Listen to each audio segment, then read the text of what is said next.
আপনি কি জানেন, একদিন মাত্র এক বেলা আহার করলেই আপনার শরীরের ভেতরে শুরু হতে পারে এক আশ্চর্য পরিবর্তন, যে পরিবর্তন শুধু শরীর নয়, মনকে শান্ত করে, এমনকি আত্মাকেও করে আরও নির্মল।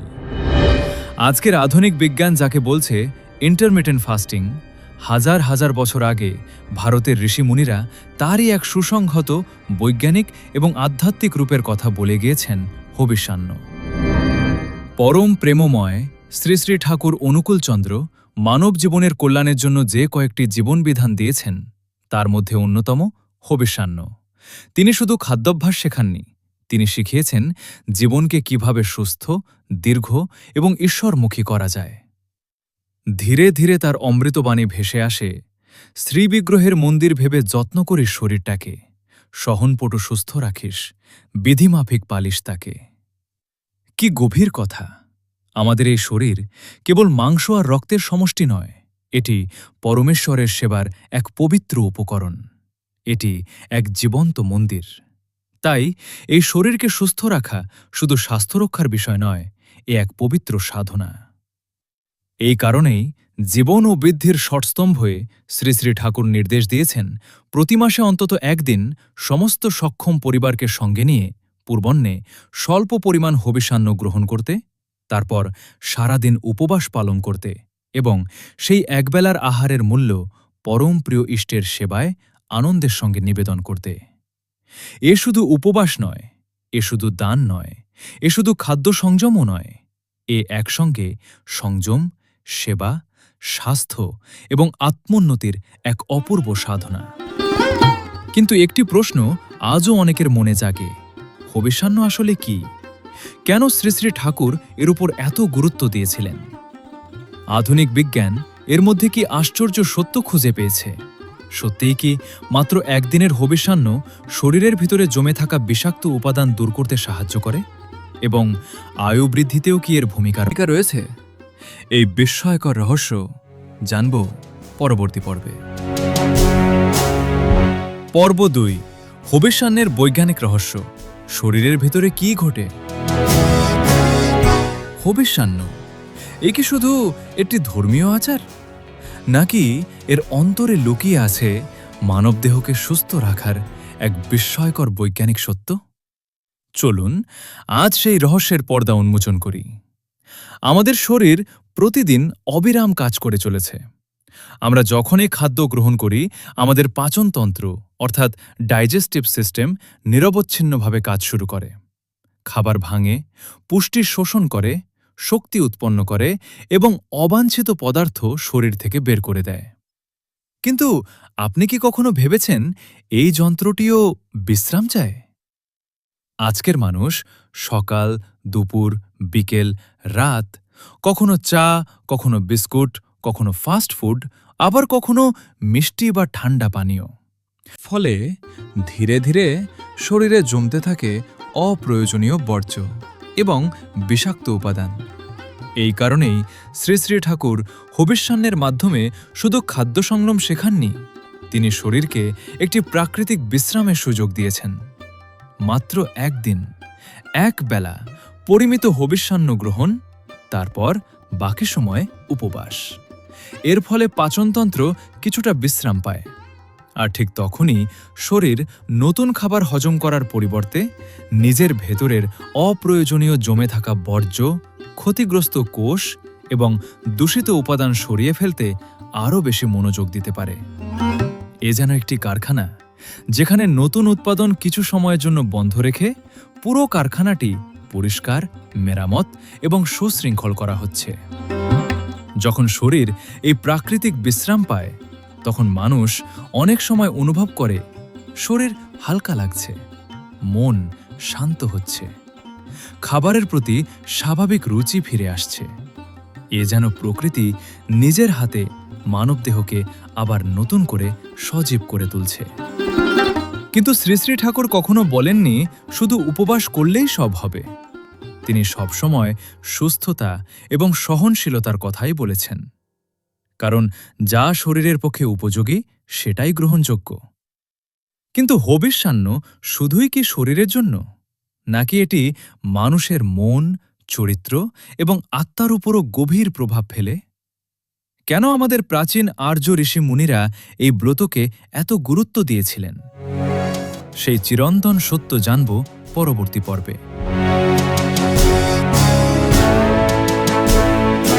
পর্ব ৩, হবিষ্যান্ন, শরীরের সঙ্গে মনের ও আত্মার শুদ্ধির পথ। প্রশ্ন জাগতেই পারে, মানুষ কি শুধুই একটি শরীর? যদি তাই হতো, তাহলে সুস্বাদু আহার আর উন্নত চিকিৎসাই মানুষকে সম্পূর্ণ সুখী করে তুলতে পারত। কিন্তু বাস্তবতা ঠিক তার উল্টো। অনেক মানুষের শরীর সুস্থ, তবুও মনে অশান্তি। আবার অনেকের অর্থবিত্তের অভাব নেই, তবুও জীবনে নেই আনন্দ। কেন? কারণ মানুষ শুধু শরীর নয়, মানুষ শরীর, মন এবং আত্মার এক অপূর্ব সমন্বয়। এই কারণেই আমাদের প্রাচীন আর্য ঋষি মুনিরা মানব স্বাস্থ্যকে ৩টি স্তম্ভের ওপর প্রতিষ্ঠিত করেছেন: শারীরিক স্বাস্থ্য, মানসিক স্বাস্থ্য এবং আধ্যাত্মিক স্বাস্থ্য। এই ৩টির সুন্দর সমন্বয়ই প্রকৃত জৈবিক স্বাস্থ্য। শ্রী শ্রী ঠাকুরের জীবন দর্শনও ঠিক এই কথাই বলে। তিনি কখনো শুধু শরীরের কথা বলেননি, আবার শুধু আত্মার কথাও বলেননি। তিনি চেয়েছেন পূর্ণ মানুষ, এমন একজন মানুষ যার শরীর সবল, মন প্রশান্ত আর আত্মা ইষ্টমুখী। তাই হবিষ্যান্ন শুধু একবেলা খাবার কমিয়ে দেওয়ার নাম নয়, এটি সংযমের শিক্ষা। যখন মানুষ ইচ্ছা থাকা সত্ত্বেও নিজেকে নিয়ন্ত্রণ করতে শেখে, ঠিক তখনই মন ধীরে ধীরে শান্ত হতে শুরু করে। আমরা প্রতিদিন কত অপ্রয়োজনীয় ইচ্ছার পিছনে ছুটি। কখনো রসনার লোভ, কখনো ভোগের আকাঙ্ক্ষা, কখনো অস্থিরতা। হবিষ্যান্ন সেই মনকে শেখায় সংযম। উপবাস শুধু খাবার থেকে বিরত থাকা নয়, উপবাস মানে ইষ্টের আরও কাছে বাস করা। যখন শরীর কিছুটা শান্ত হয়, মন কিছুটা স্থির হয়, তখন ইষ্টনাম আরও গভীরভাবে হৃদয়ে প্রবেশ করে।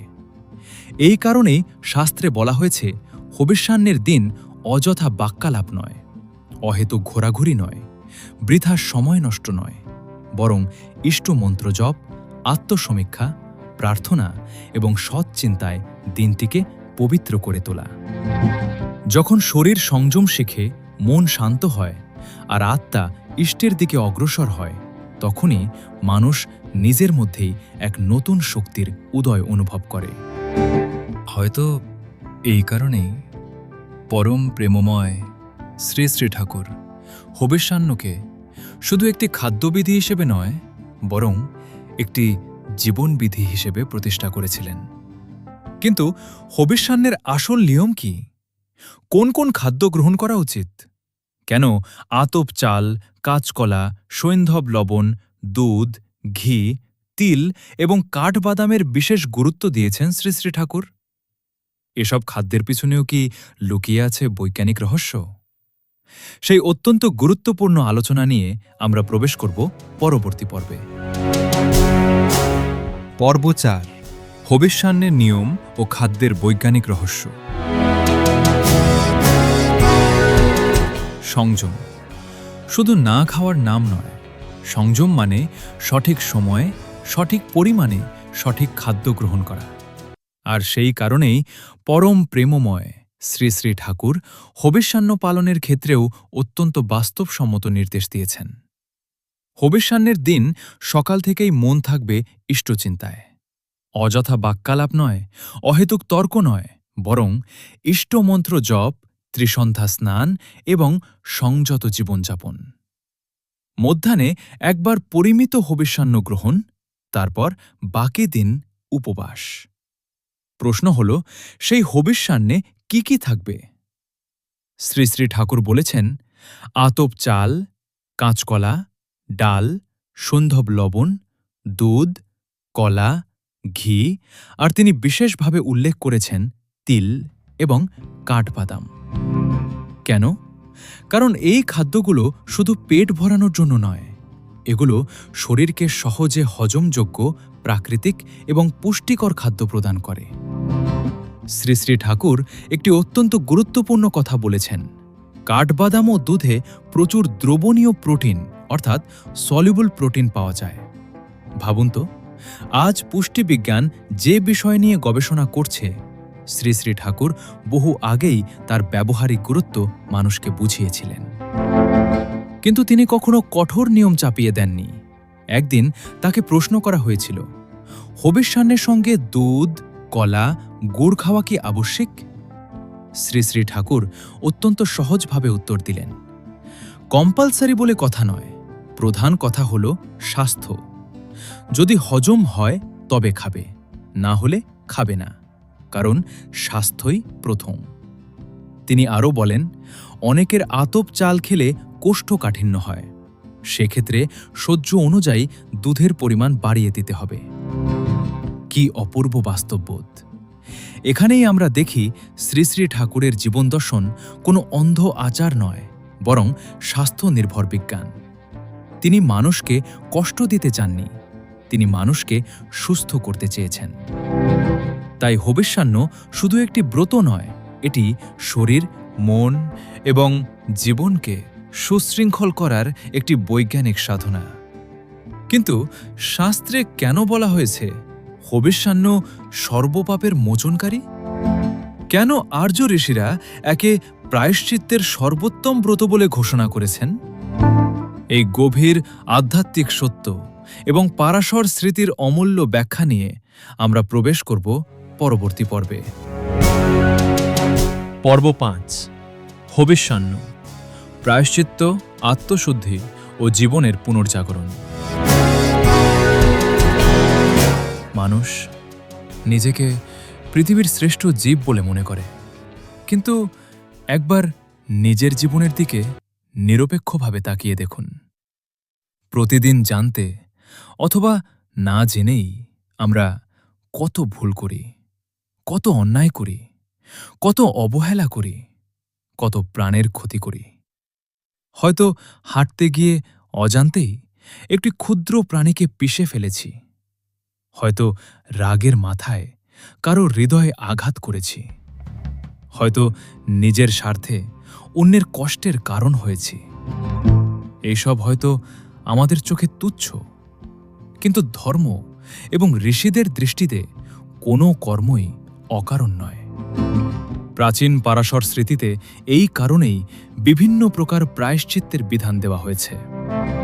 কাঠ দিয়ে প্রাণী হত্যা, ঢিল দিয়ে, পাথর দিয়ে, অস্ত্র দিয়ে, প্রত্যেক ক্ষেত্রেই আত্মশুদ্ধির আলাদা ব্রতের উল্লেখ রয়েছে।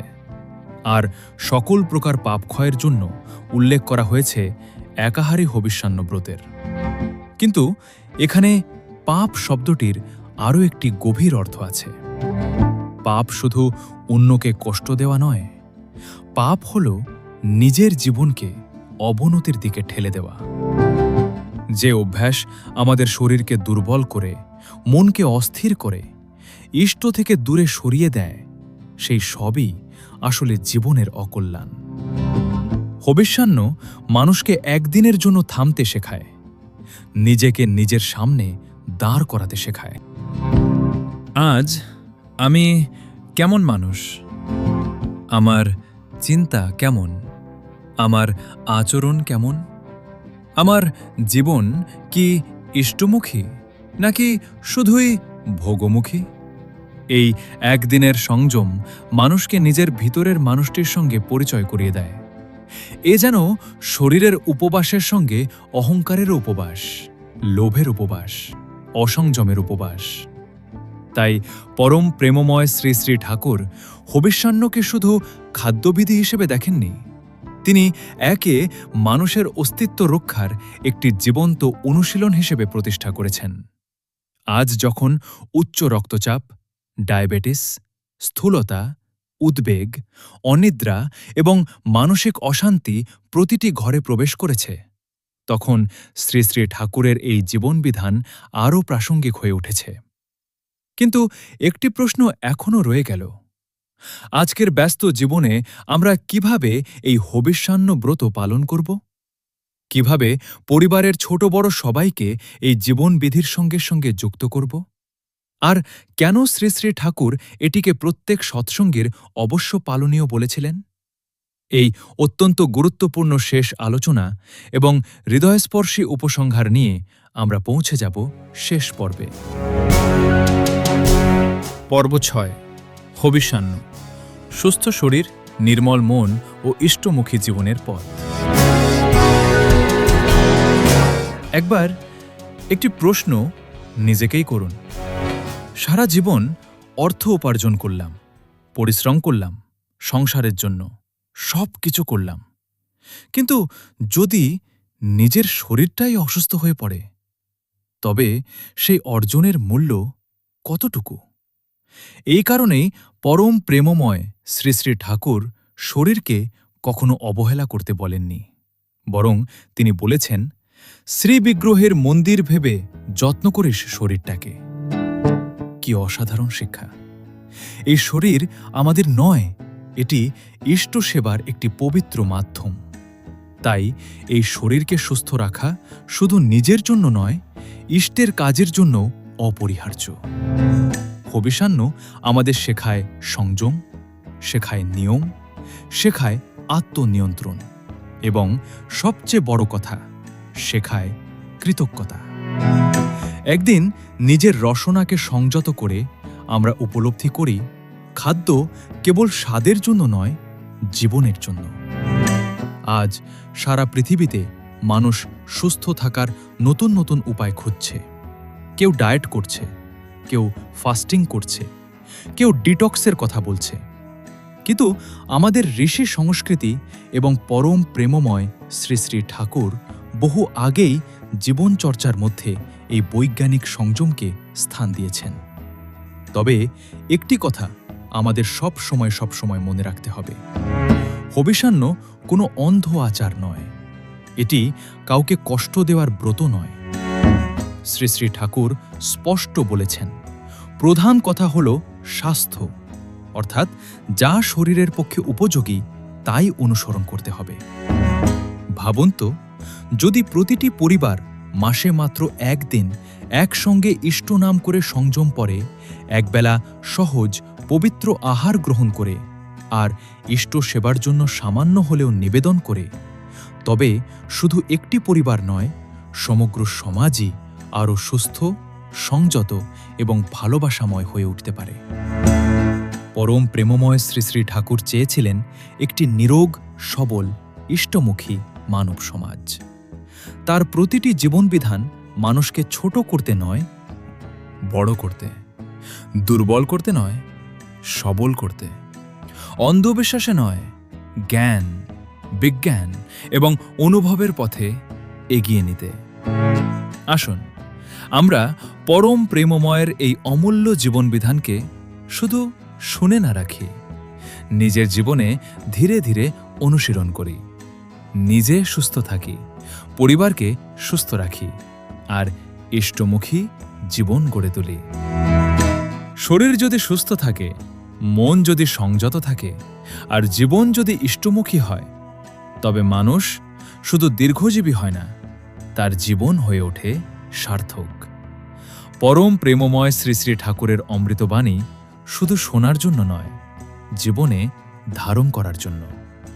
আজকের এই আলোচনা যদি আপনার হৃদয়কে একটুও স্পর্শ করে থাকে, তবে পরম দয়ালের এই অমূল্য জীবনবাণী আপনার প্রিয়জনদের কাছেও পৌঁছে দিন। হয়তো আপনার একটি শেয়ার কারো জীবনের পথ বদলে দিতে পারে। আপনি যদি এখনও সৎসঙ্গ বাংলা পরিবারের সদস্য না হয়ে থাকেন, তবে চ্যানেলটি সাবস্ক্রাইব করুন এবং পাশের বেল আইকনটি চাপুন, যাতে পরম প্রেমময় শ্রী শ্রী ঠাকুরের এমন আরও অমূল্য বাণী এবং সত্য ঘটনা সবার আগে আপনার কাছে পৌঁছে যায়। পরম প্রেমময় শ্রী শ্রী ঠাকুরের শ্রীচরণে আমাদের শতকোটিটি প্রণাম। জয় গুরু। পরম প্রেমময় শ্রী শ্রী ঠাকুরের জীবনবিধান জানুন, নিজে পালন করুন, অন্যকেও জানার সুযোগ করে দিন। জয় গুরু।